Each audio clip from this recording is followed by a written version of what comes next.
Her har vi en af de figurer, jeg allerbedst kan lide i byen.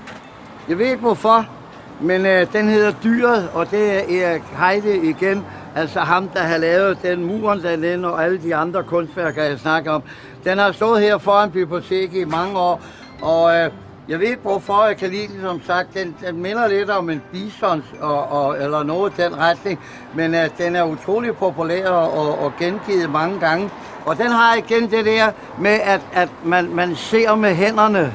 Den er helt blank heroppe. Det er selvfølgelig også, fordi mor hun tager lille Amelie op, og så får hun lov at kure ned af det her. Så den er helt blankslidt på årene. Jeg synes, det er en utrolig flot skulptur, og den, som sagt, en af Erik Heide.